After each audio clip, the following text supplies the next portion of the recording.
Are you able to hear me and see my screen? Yes, sir. Okay. Let's wait a minute and we'll start.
Okay, let's begin. So if you look at the temperature of the accretion disk, we saw that the temperature varies as a function of radius. For typical accretion disks, it can reach values of up to 10 raised to 5 Kelvin. This is, of course, very hot, much hotter than the hottest stars that you encounter, which are at about 20,000 to 30,000 Kelvin. And so you see a peak in the thermal emission in the really far ultraviolet, approaching the X-rays bands at 50 nanometers or so from the inner parts of the accretion disk.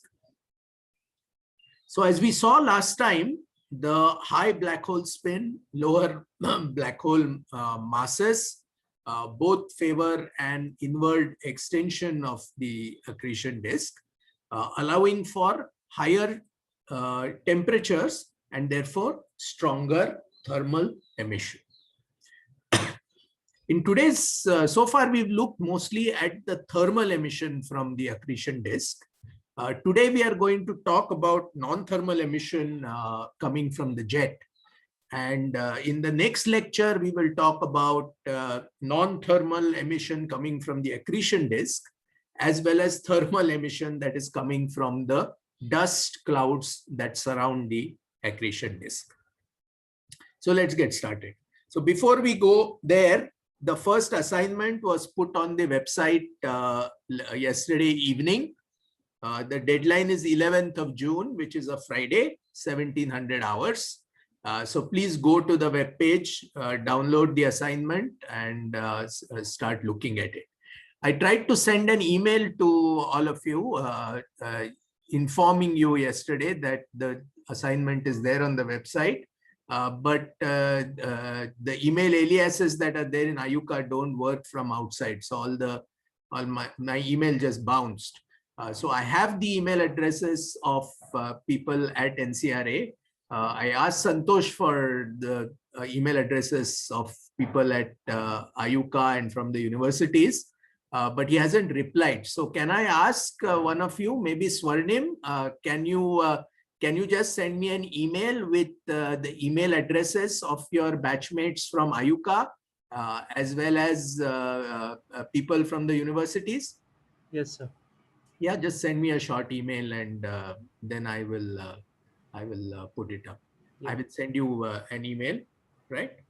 I'm also in the process of putting up the papers for the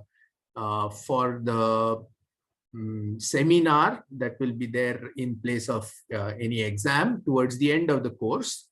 So this will happen towards the end of June. We'll fix a date once dates are finalized for your other final exams and so on, right?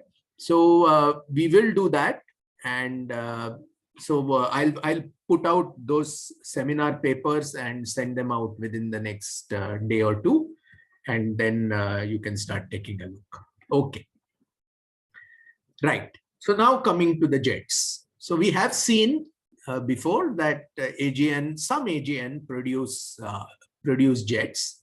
So what are these jets?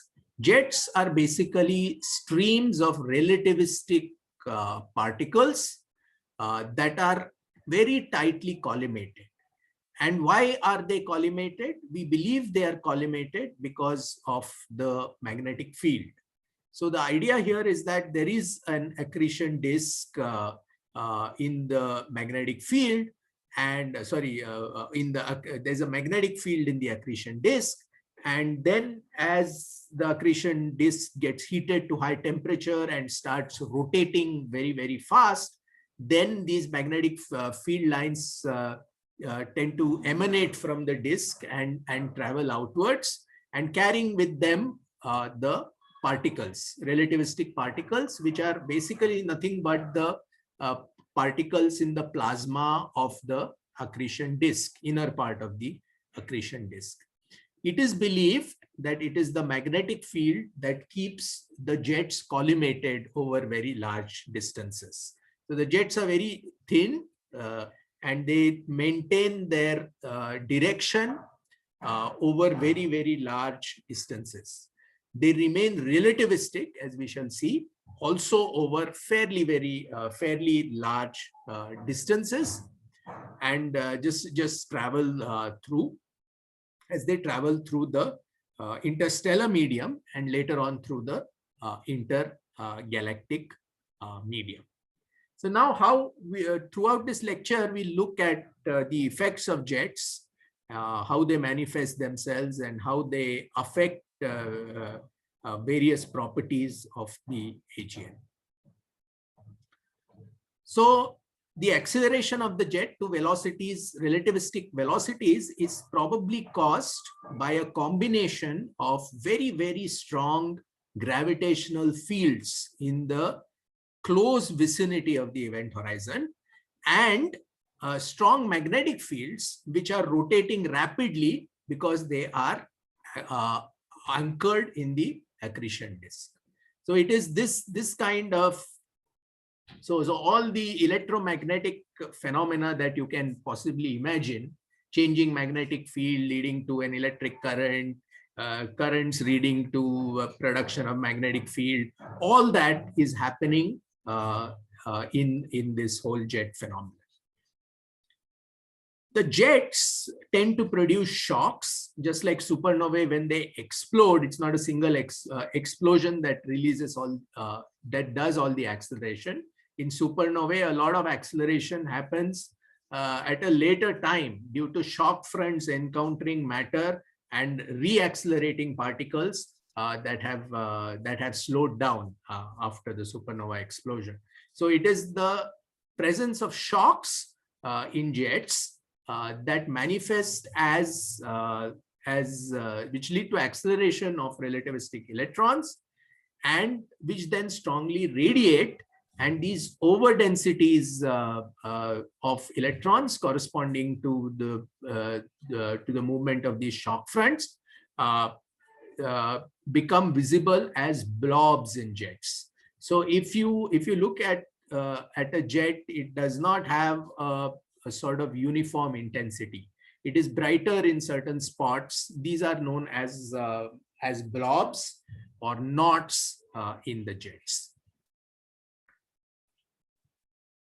So due to the rotation of the accretion disk in which the magnetic lines are frozen, the field lines that are emanating from the accretion disk obtain this characteristic helical shape, and it is this helical shape that it is believed leads to the confinement of the jet and the collimation of the jet.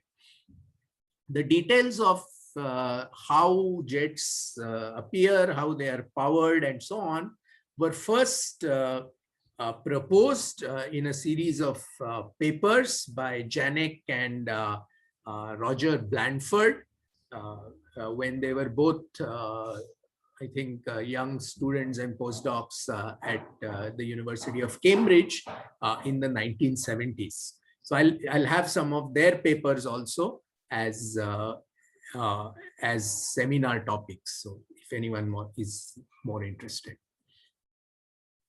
Okay. So what are the effects that the jet will manifest? Okay. So if you are looking at a jet, first of all, because it is moving at relativistic speeds relative to us, there will be a Doppler shift in frequency space.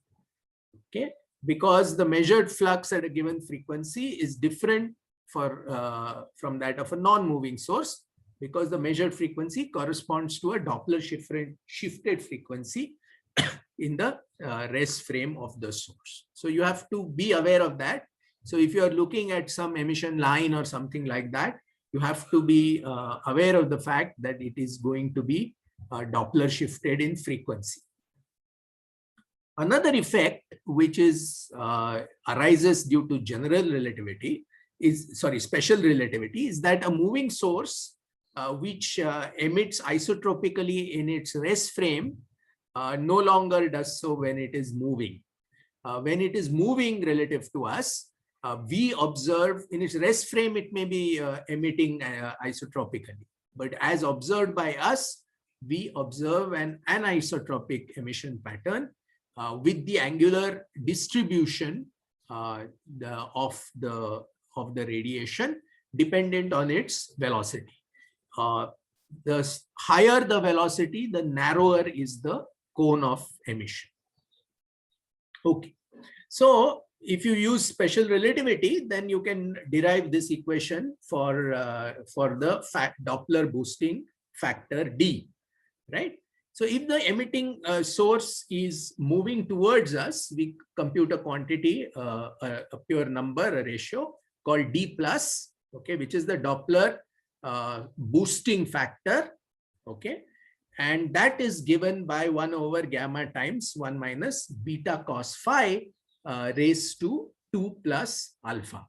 So that the alpha appears in the equation because of the first point that we made, is that the observed frequency will not be the same as the emitted frequency. There's going to be a change, and therefore the spectral index of the emission comes into the picture. Right. So, and what is phi here? Phi is the angle between the velocity vector of the source and our line of sight. Gamma, of course, is the Lorentz factor, and beta is V over C, is the fractional velocity relative to the speed of light. Now, if you go inside into the inner regions of the jet, then speeds well over 0.9 C are quite common. But even if we are conservative and say that, okay, the speeds are only 0.9 C, not more than that, okay, and beta is therefore 0.9, and we assume that the jet is coming directly towards us. In that case, phi will work out to be 0. And if you plug in these numbers, beta of 0.9, calculate the gamma, and then plug in the beta, gamma, and phi, and alpha, okay, alpha of about 0.5 or so, then you get a Doppler boosting factor of 40. This is quite dramatic. What this is telling you is that a jet, if it is coming directly towards you and you measure its luminosity will appear 40 times brighter than its intrinsic luminosity, primarily due to this Doppler boosting effect. Right. So it will also be observed, remember, at a frequency higher than the frequency at which it was emitted. Okay. For an emitting source that is moving away from us, from this equation, we can trivially derive that equation by saying that now phi is no longer 0. It's not coming towards us, but it is moving directly away. So the angle between the line of sight and the velocity vector of the jet is 180 degrees. If you plug in phi of 180 degrees now, keep the same speed, then you will find, of course, now that it is, instead of being boosted by a factor of 40, this jet is going to be attenuated by a factor of 40. So if you have, so you can compute the ratio of the jet to counter jet. So in our example, if you took the ratio as 40, D plus was 40 and D minus was 1 by 40, then the Doppler boosting relative to the counter jet is a factor of 1600, 40 times 40. This is quite an enormous factor, and that explains that when the jets are relativistic, if the jets are more or less pointed towards you, then you will see an enormous amount of Doppler boosting in the flux. And you will not see, very likely, if you're seeing one jet, it will be very bright, and the other jet will be so faint that you will not be able to see it. Unless, of course, phi, we've taken extreme conditions for phi. So if phi is not, if it's not 0 degrees, but it's 45 degrees, then there will be a bit of Doppler boosting, but it won't be as strong. Similarly, if the beta, instead of being 0.9 is say 0.99, then the boosting will be more. And similarly, if beta is not 0.9, but say 0.5, in that case, the relativistic boosting will be less. Okay. So blazars, we had mentioned that blazars are highly variable, but they're also highly polarized. And because, why are they highly polarized?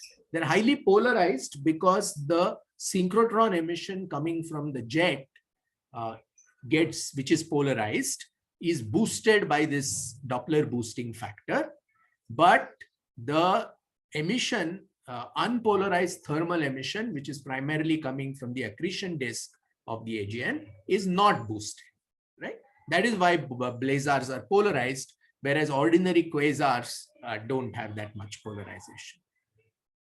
Does this also explain why blazars are variable?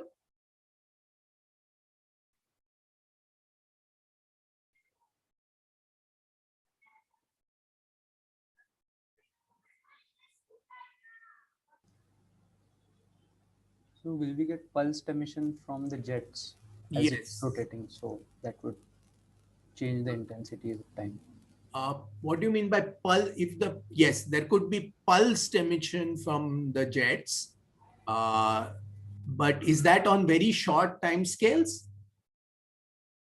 The fading and brightening of the jets? It could be, because remember the emission in the jets is coming from these individual small blobs, okay, which can be quite small. So therefore, they could vary on time scales of hours or days. So yes, is there any other factor?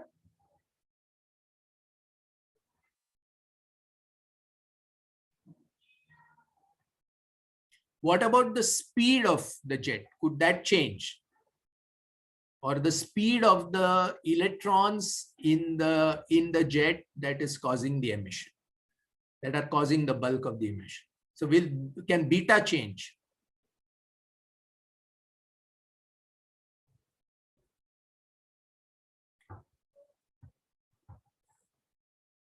yes, it can change, because if a shock front encounters a shock front in the jet, if it encounters some overdensity, right, there can be a pile up, and there can be shock acceleration or reacceleration in the jet. So the particles that are moving in the jet are not such that they're continuously slowing down as they move away from the AGN. They can get shock accelerated even when they are a little bit far away from the black hole. So yes, that can happen. So beta can change, or therefore gamma can change, and therefore the emission can change. What else can happen? What about phi? Is the Doppler boosting very sensitive to phi?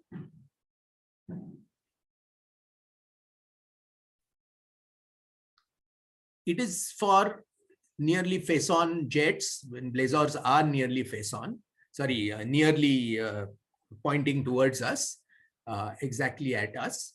And therefore, for blazars, if the angle changes, and you can verify that for yourself, change the angle in this equation, change phi from 0 degrees to say 0.001 degree, and see how much the Doppler boosting factor changes while maintaining the beta and gamma the same. And you will say that it changes by quite a lot. It can quite easily change by a factor of 2, even if you change the direction of the jet by a very small angle. So that also happens. The direction of the jet does change by very small amounts, and that causes a drastic fall or rise in the blazar flux. Okay. So we see one-sided jets in quasars. So this kind of Doppler boosting, if it is to explain the one-sided jets in quasars, what additional assumption or conclusion do you make from this? So it's like this. We say that the Doppler boosting is necessary to produce one-sided jets. We see one-sided jets in quasars, right? If this is true, then what can you say about the nature of the one-sided jet in quasars?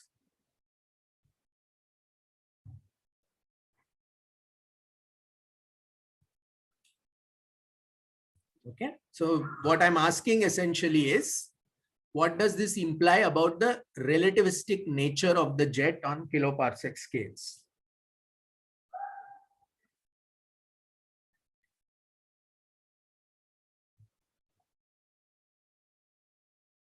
Will it be relativistic on kiloparsec scales also? The jet? Yes. Yes, because if it is not, if it is completely sub-relativistic, then the Doppler boosting factor is basically 1 or 1.1 or something. So you will see both jets. The fact that you don't see the other jet at all indicates that the one of the jets is boosted and the other is not, and that only happens if the jets are relativistic, right? No use being sub-relativistic, even if they're along the line of sight. If they're sub-relativistic, you won't see much Doppler boosting. But if they're relativistic, they're Doppler. So what has been found is that on kiloparsec scales, jets must be at least semi-relativistic, which means about somewhat faster than 0.2 C. And typically, if you are required to make an assumption about the speed of the jet and you don't know better, you don't have an actual measurement of the speed of the jet on kiloparsec scales, what do? You just assume it is 0.2 C. Okay. Suppose synchrotron radiation, we said, is highly polarized. And in the case of the jet, you can actually, the polarization is strong enough because everything is aligned in a certain direction, that you can actually measure it. So polarization measurements in jets have been made for many AGN. So the question is, can you use this polarization data to figure out if the jet that is approaching us is physically closer than the counter jet. Counter jet is the one that's moving away on the opposite side.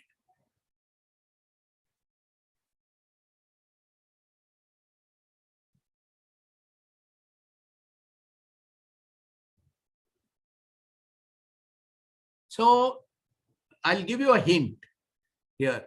The polarized radiation from the counter jet actually has to pass through the entire galaxy, not our galaxy, but the galaxy that contains the AGN, on its way to us.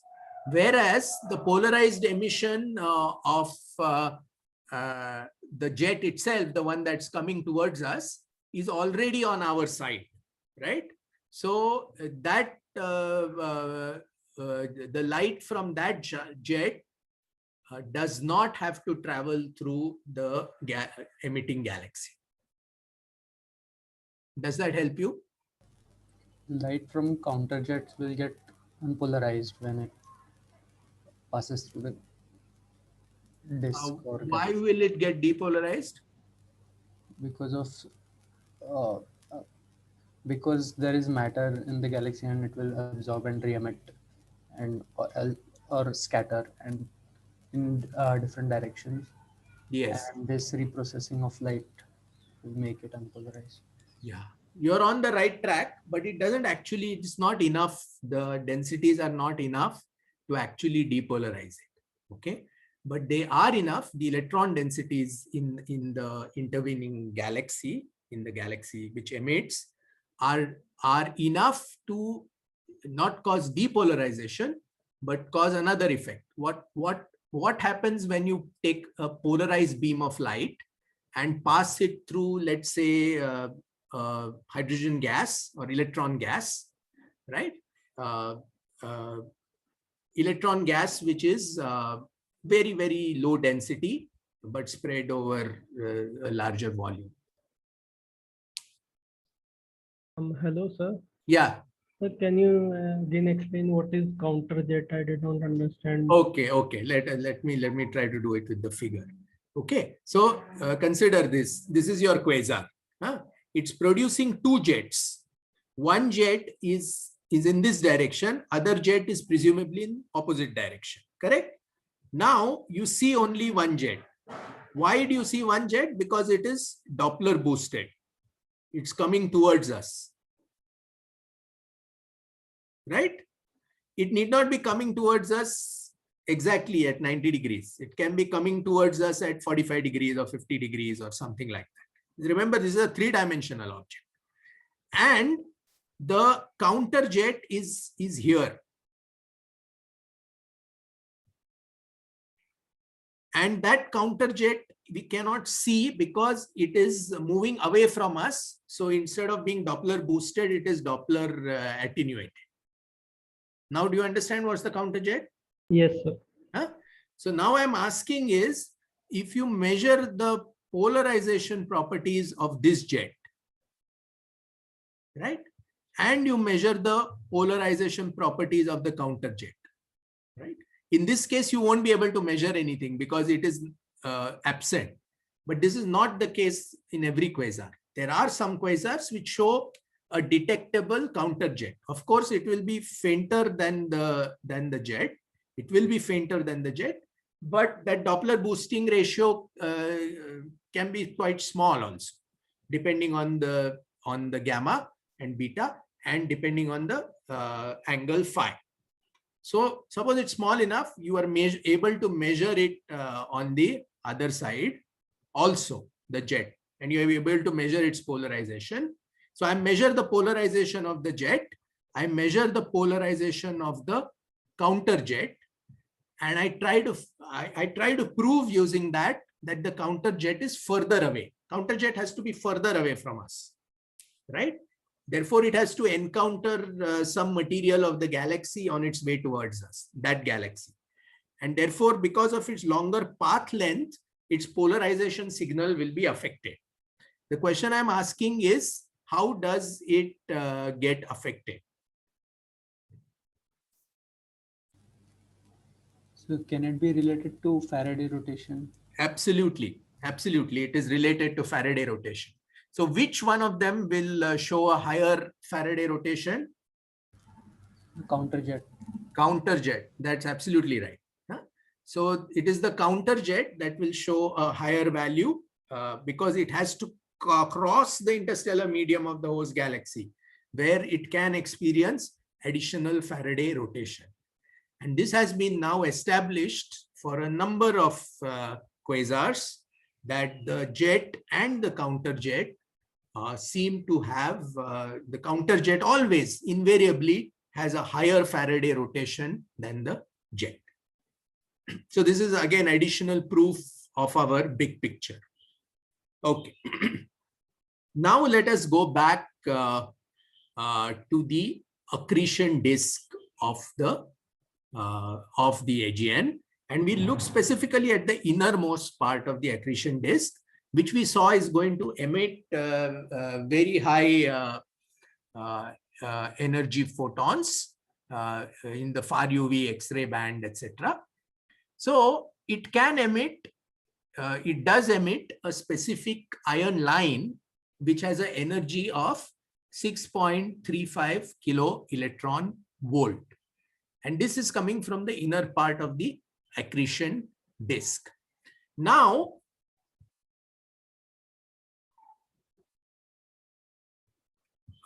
if you take the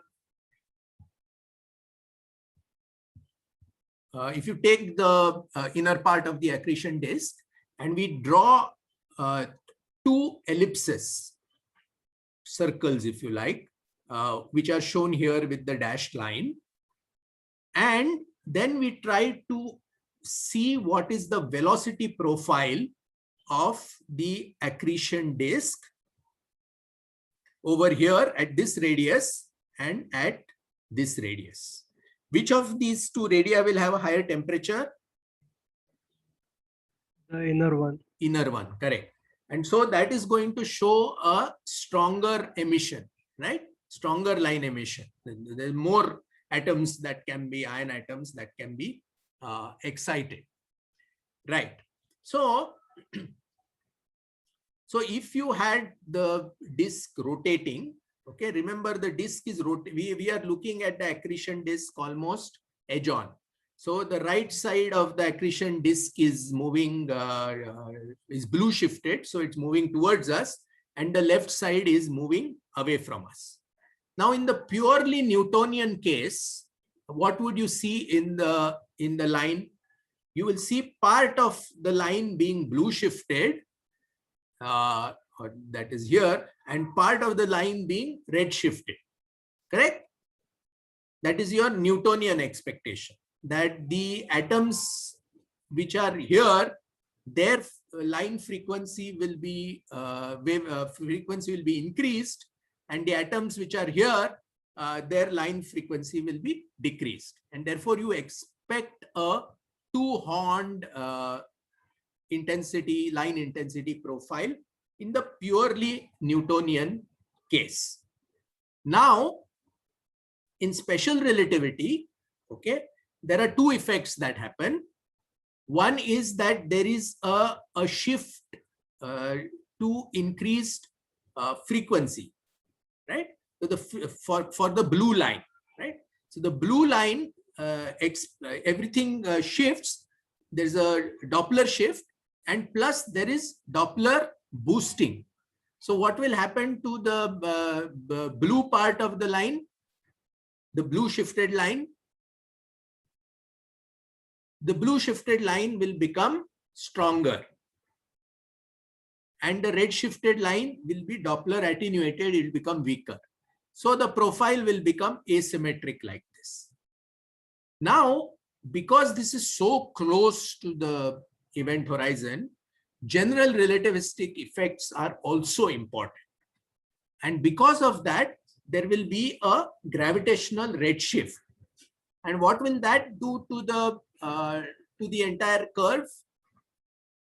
It'll move the entire line profile to lower frequencies, because all the photons that are coming in will get attenuated, right? Because of the gravitational edge. So because of simple Newtonian Doppler shift, modified to make it special relativistic Doppler shift, modified further to take into account GR effects, will give you a highly asymmetric line profile, as is shown in the bottommost panel of this diagram, right? So it's going to be overall going to be shifted to lower frequencies. The higher frequency component of the line is going to be Doppler boosted. So the line therefore is going to be double peaked, but it won't have a symmetric structure as it would have in the Newtonian case. It will have a highly asymmetric structure, and then there will be also a cutoff at the high energy end. So what do we see observationally? This is what we see observationally. So this is the observed ion line profile in a Seyfert galaxy, I believe. And as you can see, these measurements fit the model very, very well. So what is shown in these sort of black data points with error bars are the actual measurements made with a X-ray spectrograph. And what is shown over here is the best fit model. And as you can see, the best fit model is a reasonably good fit to the data. Now, since this observation, even better observations have been made in the X-ray bands with better energy resolution as well as better accuracy in measurement. So the error bars on this become very, very small. So suppose you have infinitely accurate measurement of the line profile, right? Could you measure the spin parameter of the supermassive black hole? And if so, how?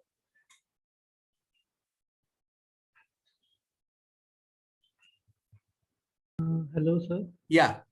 Sir, as in the previous lecture, if the black hole is spinning, Yes. so the inner ring will be much more closer to the black hole.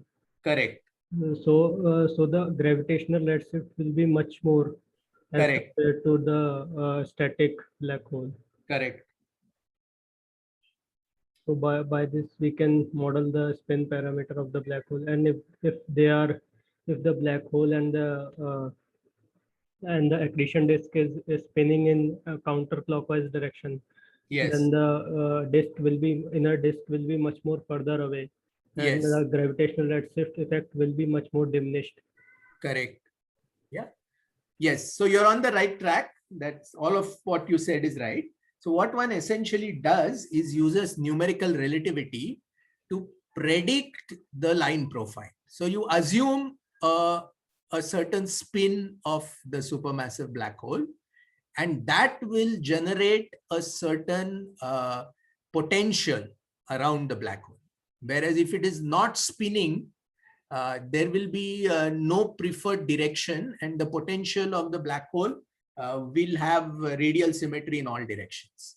But the moment you start it spinning, right, the effects will manifest on the outside of, and which you can build a model of using special relativity, and therefore you can actually measure the spin to some accuracy. I mean, not perfectly, but to some accuracy with the Fe line, you can measure the spin parameter of the supermassive black hole. Now, what this has been done again for several galaxies, and the observed spin parameter is greater than 0.9. So what is this A number? It measures what is the spin relative to the maximal spin of a maximally rotating Kerr black hole, right? So 0.9 meaning it has 0.9 of this maximum spin allowed. Maximum spin allowed is 1. A can have a highest value of 1. So what does this indicate about the mechanism for angular momentum transfer into the black hole?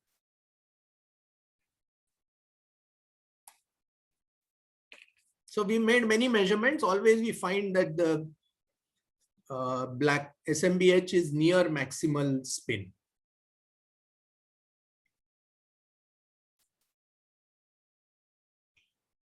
So it indicates that the matter infalling the black hole is having the same angular momentum, having the same direction of angular momentum as the black hole spin.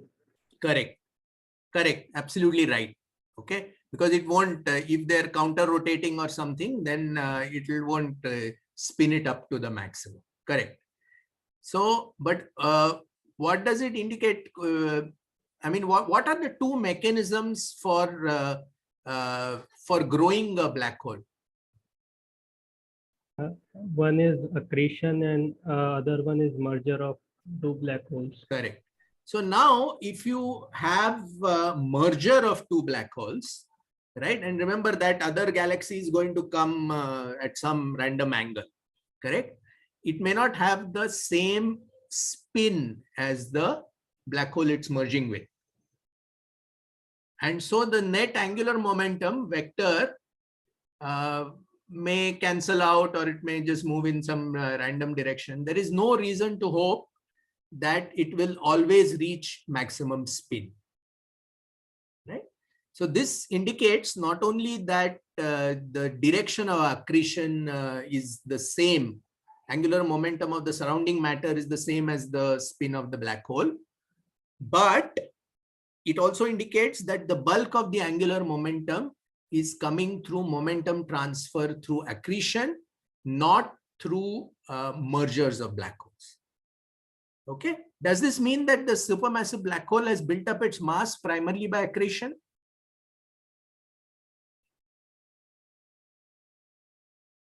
I mean, yes.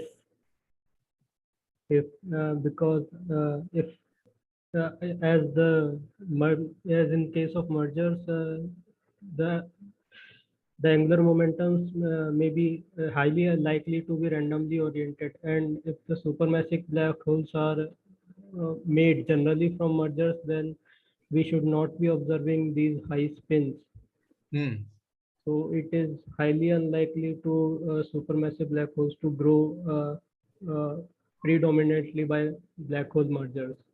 Okay, right. That is a argument, but I'll tell you what the correct scenario is. This argument is okay, but the answer is not correct, because what can happen is, suppose at the early stages when the black hole is very small, right? It undergoes at high redshift, it undergoes 2, 3, 4, 5 mergers, right? And rapidly builds up the bulk of its mass, reaches 10 raised to 8 or 10 raised to 9, right? At that point, or let's say 10 raised to 6 solar masses, at that point, as you say, is correct, that the spins will all sort of generally cancel out and it shouldn't be maximally spinning. But after that, it starts accreting. And as it accretes, there are no more mergers after that. It accretes, and over a period of time, it builds up its spin. This is what actually occurs. So although the bulk of the SMBH is actually built up by mergers, the spin is built up later. And this is also consistent with the fact that mergers today are at least maybe 10 times less common, maybe 100 times less common than what they were at redshift 2 at the peak of the quasar epoch. So because of this, we may have built up the SMBH mass primarily by mergers, but we are now in recent times have been growing it primarily by accretion, and that is why the things have spun up. Okay. So now let's move on to another very interesting phenomenon of jets, which is superluminal motion. So one should say immediately this is apparent superluminal motion. It's not real, as we shall see from the geometry in a few minutes. So what people did was, this is the jet of M87. Using very long baseline interferometry in the radio, which gives you milli-arc-second kind of resolution, people said, let us observe this part of the jet. Let us zoom in on that. So on a very, very tiny portion of the jet, which contained a number of blobs, yeah, you can see the blobs over here, they decided to observe one motion of one blob with time by observing it in different years. So over a period of 4 years, they observed the motion of the blob. And in that time, it had moved sideways in 4 years by 24 light years. And that indicated that the apparent speed was 6 times the speed of light. Obviously, this is impossible. We'll see what the simple explanation is. But in the early days, people asked the question, is this physical particles that are moving, or is this different parts of the jet somehow getting illuminated at different times? So consider a simple case. Suppose there's a supernova explosion today. There's a flash of light. And on both sides, let us say 1 light year and 1 light year away, I have 2 blobs of hydrogen or something. Those get illuminated exactly 1 year apart after the supernova explosion. But since we are sort of symmetrically located with respect to them, we will see them light up at almost the same time, right? And then if you claim that, okay, this blob was here now, and 1 second later or 1 week later, it has moved to the other side, it has moved through, let's say, 2 light years in a few days, it's superluminal. It's not really superluminal because it is not motion of matter. It is just, it's a play of light. It's a change of illumination patterns. So is it something like this? Right? Initially, some people propose, yes, it has to be something like that. But then a very, very simple explanation was found, which is illustrated in this figure. Okay. So at t equal to 0, we have some component of the jet, let us say a blob in the jet, and that is moving in this direction with time, right?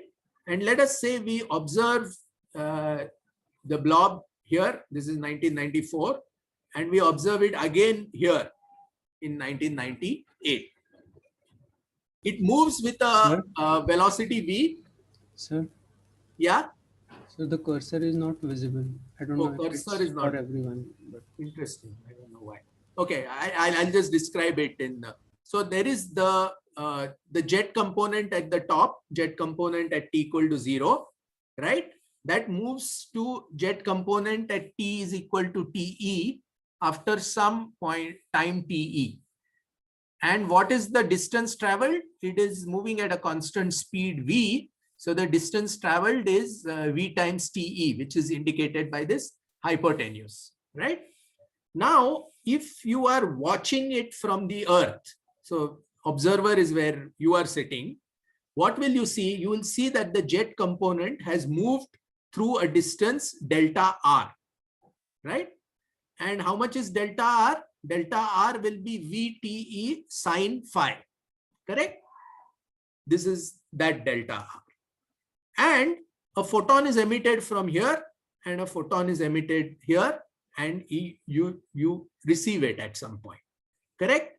Now, when the object reaches here, when it emits a photon, the photon actually needs to travel a shorter distance than the photon that was emitted when it was at t equal to 0. And how much shorter is that distance? That is VTE cos phi. So when you measure the time interval, you would measure this as, you don't know the geometry of the 3D geometry of the thing. You are seeing it as a transverse motion. That's all you're going to see. And you're going to see a photon got emitted at t equal to 0, photon got emitted at t equal to TE, and then you received it, right? You will count the time of travel as the time of receipt, right, of the photon. So delta R is VT sine phi. Delta T will be TE times 1 minus beta cos phi. Beta is V by C, right? And what will you measure as the apparent velocity? You'll say, okay, it moved through a distance delta R and it moved through it in a time delta T. So you'll just do delta R divided by delta T. And of course, using this, you will get this equation. The T's will cancel. Correct. So now this is the equation for superluminal motion. You can substitute again different values of beta, different values of phi, and so on, and see how much V apparent is in units of C, right? How will this equation be modified for if you're observing a high redshift AGN?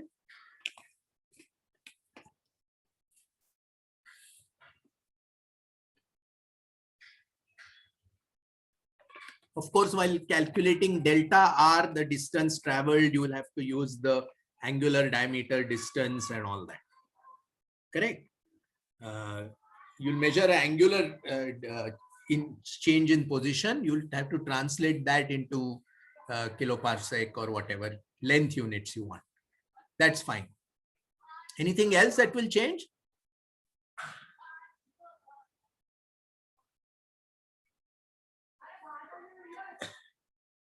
What happens to delta T?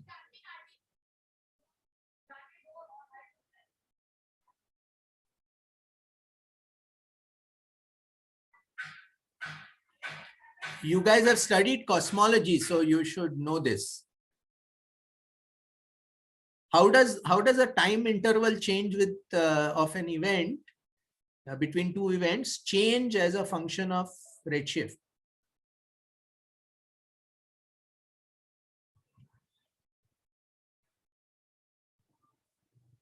Okay, let me see if Cosmological time dilation. Like sorry?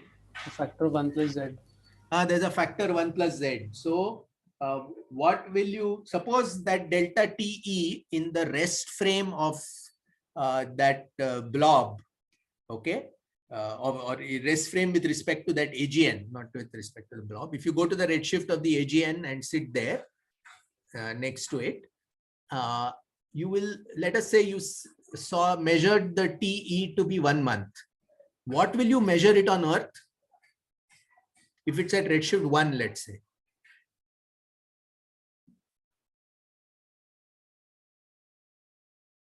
You measured the time interval between the two positions as 1 month, and then you went to the Earth and measured the time interval. 2 months. 2 months, correct. Because there is a time dilation which goes as 1 plus z. So an object which is located at redshift z, if it's in its rest frame, an interval is delta t, that same interval will be observed as 2 delta t if it's at redshift 1. And from Earth, we'll observe it as 2 delta t. And you have to take this in account, for example, while observing distant supernovae. If you are trying to make the light profile of a supernova at redshift 1, you have to correct for this factor. So a supernova which brightens and fades within a month at low redshift or at 0 redshift will take 2 months to brighten and fade if the same quasar is at redshift 1. The same supernova is at redshift 1. Okay. 1 second. Yeah. So this is how the equation will be modified, that delta T will have to take your Z into account. Okay. So it can be shown that this function V apparent has a maximum when sine phi max has a value of 1 over gamma, right? And that gives you a value of V app max to be gamma times V. So is there now a limit to the kind of apparent speed that you can measure?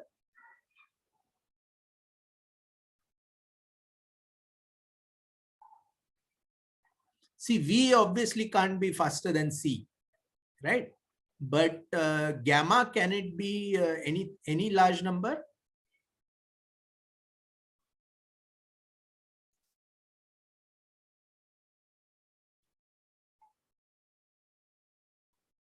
There is no limit to gamma. Remember, gamma is just 1 over square root of 1 minus V square over C square. There is no limit. Gamma can be 1, 5, 10, 10 raised to 5, 10 raised to 10, anything. And depending on how high the gamma is and how favorable the angle phi is for your particular galaxy, you can observe superluminal motions that are arbitrarily high. But they've been actually observed at about 10 to 20 times the speed of light. Okay, so now we saw these outflow speeds from the jets seem to be very high. So in various astrophysical situations, we find that outflow speeds are of the same order as the escape velocities from the corresponding sources. Can you think of any examples?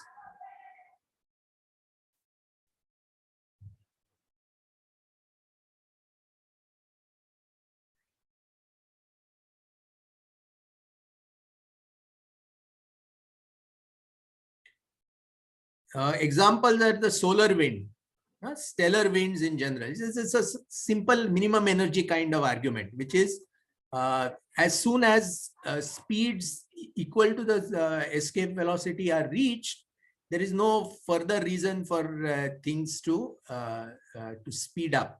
Okay, they immediately escape, right? So if there's some acceleration mechanism going on, as soon as you hit escape velocity, that's enough. Then the acceleration has no effect, or it has an effect but may not even operate. Stellar winds in general, solar wind, jets of neutron stars, everything is equal to the escape velocity. Even if you look at interplanetary probes that are sent to Mars and Jupiter and Saturn and so on, okay, unless they use these Hohmann orbits to accelerate themselves using planets and other things, when they escape from the Earth, if they're going directly to Mars, for example, they will have a speed which is close to escape velocity. Okay.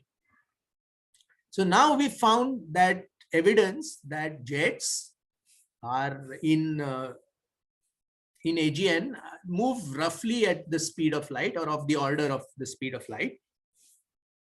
Therefore, one can say that they must be originate and be accelerated at spots where the escape velocity is close to the velocity of light, which means they must be accelerated fairly close to the Schwarzschild radius of the SMBH. Okay, so now how are jets powered? The magnetic fields may be anchored in the accretion disk and then spun up and amplified. The wound up field lines then act as a kind of a spring which accelerates plasma outwards along the rotation axis of the disk. In addition to this, it is possible that the rotation energy itself is extracted from a rotating black hole. Again, the spun up magnetic fields play an important role in the process of extracting energy from the black hole. So we are extracting either the rotational kinetic energy of the black hole is being extracted. It is also being used to build up and amplify the magnetic field. And both of these effects together essentially are powered by the loss of potential energy as the material falls inwards. However, like in many other situations in astrophysics, I'm sure you've encountered others, where magnetic fields dominate the dynamics of the system, like in star formation, obtaining exact solutions and making detailed predictions are very, very difficult, because any kind of equations that you have are basically coupled equations between the plasma and the magnetic field, and they are virtually impossible to solve analytically. So one tries to solve those differential equations using numerical approaches, and that has led to the development of a vast field of simulations. For AGN, this field is very, very active. We're trying to use simulations to model the formation of jets, to model outflows in general, to model the buildup of the magnetic field in the accretion disk. All of this has to be done by these coupled differential equations. And this is a branch of plasma astrophysics, which is called magnetohydrodynamics. And there are a few people or a few groups in the world which work on such things. And Dipanjan Mukherjee, for example, a young faculty member at IUCAA, is working on jet outflows through using simulations of these processes using the equations of magnetohydrodynamics. Right. So we've seen that the AGN jets must be stable over fairly large periods of time because we only see two lobes. If the direction of the jets if the jets were not stable in direction and they were just randomly turning in different directions with time, that would have pumped energy and plasma in all possible directions. So instead of having two halos, maybe you would have had 20 halos, or maybe you would have had one giant halo which surrounded the galaxy. We see no such thing. So therefore, we know that the direction of the jet, we also know that the direction of the jet on VLBI scales is the same as the large KPC jets. We saw that in the M87 example, where the direction of the VLBI jet was essentially the same as the large KPC jets. And since radio lobes are megaparsecs apart, the central engine has to be stable over 10⁷ years at a minimum. So the SMBH effectively acts as a giant but very good gyroscope. Okay, so I think I'll stop here and take questions. Next time onwards, we will start with this, trying to see how AGN feedback in the form of jets can influence the evolution of the entire galaxy. So we'll start with that next time. So are there any questions on what we covered today? Hello, sir. Hello.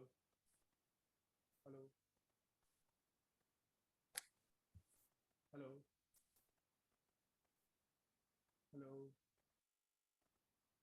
Hello. Hello. Yeah. Hello, sir. Yeah, go ahead. Sir, could you please explain that part regarding the time difference of an event and the redshift, how it's dependent on the redshift? Why there is a time dilation is what you're asking, right? Yes, yeah. yes. See, think of it this way, that suppose I emit a photon, right? Let us say I'm sitting in a galaxy at redshift 1, right? I emit a photon, right? 1 month later, I emit another photon, right? In my rest frame, by my clock. Now, if you're looking at the galaxy from Earth, what has changed in that time? I'm looking at this, you are looking at me sitting at redshift 1. You say, yes, you emitted the photon once, and sometime later you emitted another photon. I received both the photons. You are saying that you emitted those photons from the exact same position. You didn't move at all, right? Yes. But what am I seeing? I'm going to see that you emitted it at different points, because in that 1 month between the two photons, the universe has expanded. Right? Because the universe has expanded, it's going to take some extra time for that second photon to reach me. Okay. And that is the source of the time dilation. Now, if I'm instead of redshift 1, I'm at redshift 2, the dilation will be even more. And how do we calculate the time dilation? By seeing how the length scales change as a function of redshift. Right. And you know the scale factor is 1 over 1 plus z. 1 plus z, yeah. Correct? Yeah, and yeah. so that, and since the speed of light is constant, since it has to travel an extra distance corresponding to the increase in the scale factor of the universe, it takes that much extra time. Okay. Okay. So like if there is a very high redshift pulsar, say a millisecond pulsar or so, then if I'm observing the pulses to be around 1 millisecond apart, then probably they could be even faster than what I'm actually observing, right? Yes, yes. Except that you cannot observe a high redshift millisecond pulsar or any other non-millisecond pulsar. Every pulsar that we know of is in the Milky Way galaxy. Pulsars are too faint to be observed even in Andromeda galaxy. Forget at redshift 1. Okay. Okay. Right? You'll never see them. So this is a hypothetical question, but if you had some super sensitive telescope and you could see them, yes, that would be the case, that you would observe them to be slower than what they actually are. Okay. All right. Yeah. Okay.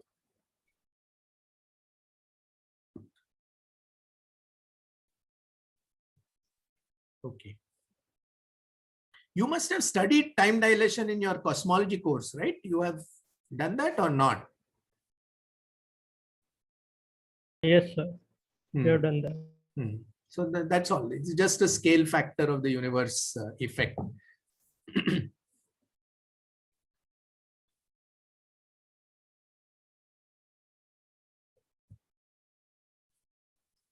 Okay.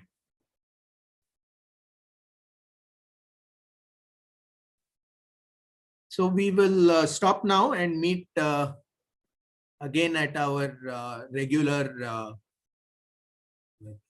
thing on Friday, regular time on Friday, 11:30 a.m.